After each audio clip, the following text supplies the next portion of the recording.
Antes de começar o vídeo, eu quero pedir a você que acompanha o Blog da Cidadania que se inscreva no nosso canal, curta e compartilhe os nossos vídeos, acione o sininho das notificações, que assim você nos ajuda a fazer o nosso trabalho. E vamos ao vídeo.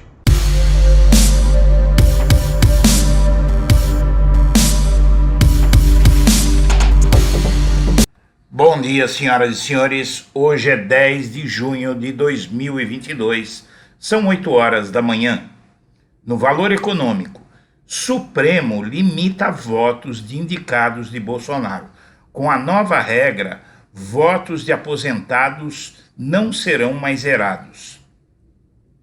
O Supremo Tribunal Federal mudou uma regra administrativa que, na prática, limita a participação dos ministros Nunes Marques e André Mendonça em julgamentos na Corte. Alguns julgamentos na Corte são problemáticos por envolverem Bolsonaro. Alguns desses casos são de interesse direto do presidente, que os indicou. Agora, sempre que o plenário retomar julgamentos interrompidos por pedidos de destaque, quando um caso sai do plenário virtual para ser debatido na sessão pública, os votos proferidos anteriormente, mesmo os dos ministros aposentados, não serão mais zerados como previa a antiga resolução. Com isso, Nunes Marques e Mendonça não poderão mais participar dos julgamentos que já contam com votos de seus antecessores, os ministros aposentados Celso de Mello e Marco Aurélio Mello, respectivamente. Essa é uma medida salutar para impedir atos vergonhosos como o de Nunes Marques e André Mendonça nos últimos tempos para agirem na principal corte, na mais alta corte de justiça do país, como despachantes do Bolsonaro. E a Veja diz que as medidas desesperadas de Bolsonaro diante da alta dos combustíveis podem custar caro ao Brasil. Tipicamente eleitoreiro, o pacote de ações vai cobrar um preço muito alto do país, do contribuinte e do presidente eleito em outubro, seja ele quem for. Mas agora uma notícia que acho que todos já esperavam. Metrópolis fala sobre as festas do barulho na nova casa dos Nunes Marques.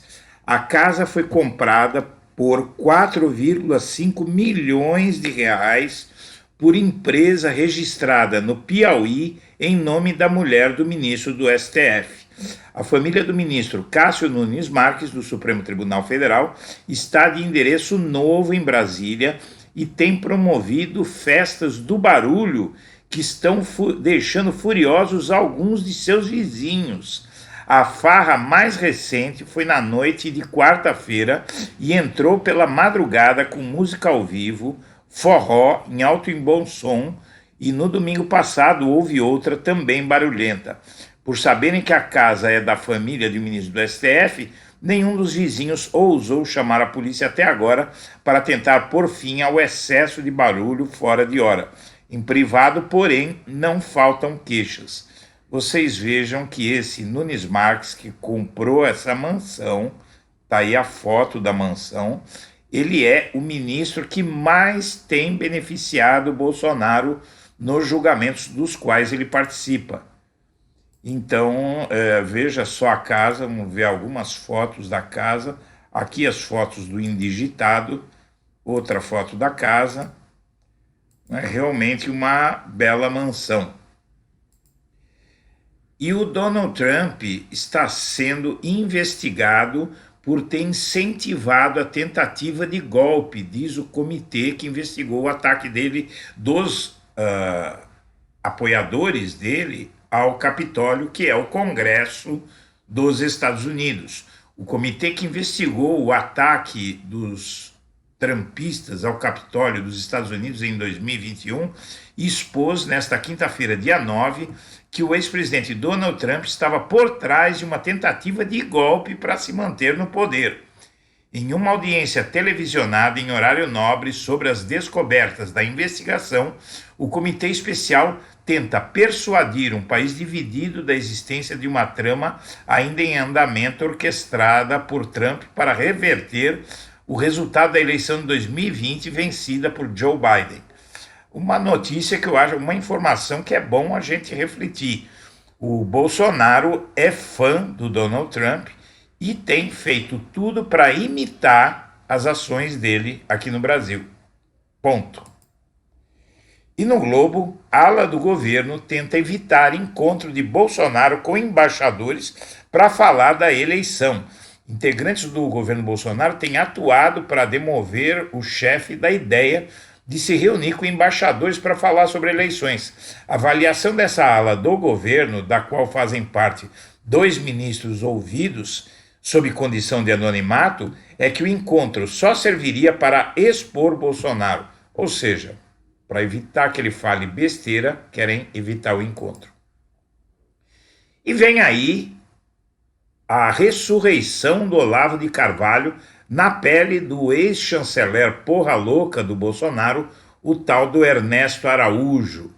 Ele lança um curso online sobre globalismo, que era uma prática comum do Olavo de Carvalho, lançar esses cursos, como ele chamava, de revisão do globalismo, né? Estudo do globalismo, que é um fenômeno que não existe na prática.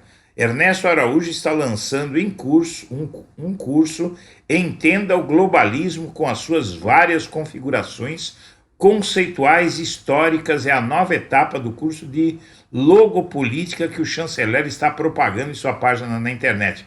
Essa história de globalismo não existe, existiu a globalização que não tinha um plano por trás, era um processo de integração entre as nações do ponto de vista, sobretudo, econômico.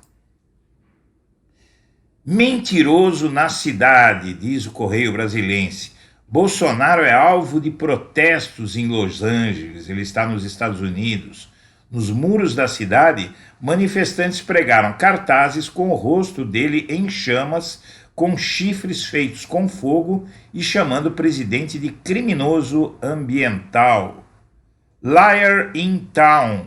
Liar in Town é a tradução de mentiroso na cidade. 2 pessoas aí passam por um caminho denunciando o presidente brasileiro Jair Bolsonaro. A participação do presidente Jair Bolsonaro na Cúpula das Américas em Los Angeles é acompanhada por intensos protestos ao redor do edifício em que o evento ocorre. E o Trump incentivou a tentativa de golpe ao Capitólio.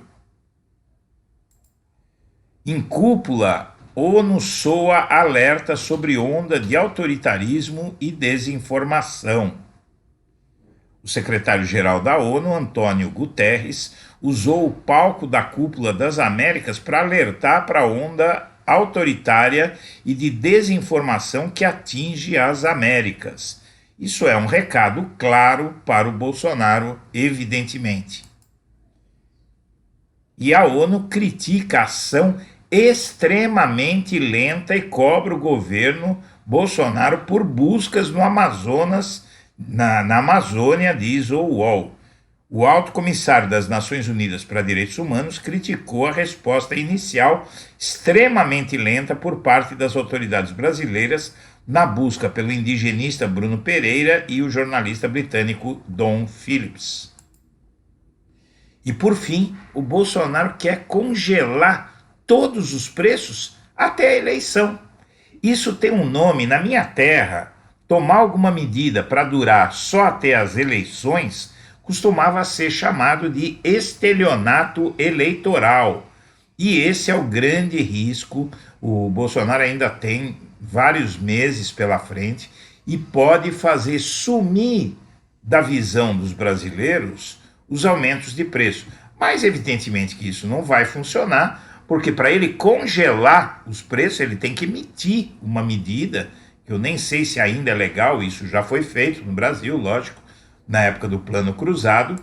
Não sei se seria legal isso hoje. Obviamente que seria analisado pelo STF, mas, na verdade, se ele fizesse isso, todos iriam ficar sabendo que o congelamento de preços iria durar. E os brasileiros têm uma triste memória desse tipo de ação que poderia muito bem ser substituída pela desistência do método de reajuste dos preços dos combustíveis, que é a PPI, que é a paridade de preço internacional. Então o Bolsonaro poderia parar os aumentos dos combustíveis, poderia inclusive estar na ação dele, na competência dele, reduzir o preço dos combustíveis, porque o custo de produção permite isso, e isso acabaria com a inflação no Brasil. Mas ele não faz isso para não contrariar os acionistas da Petrobras.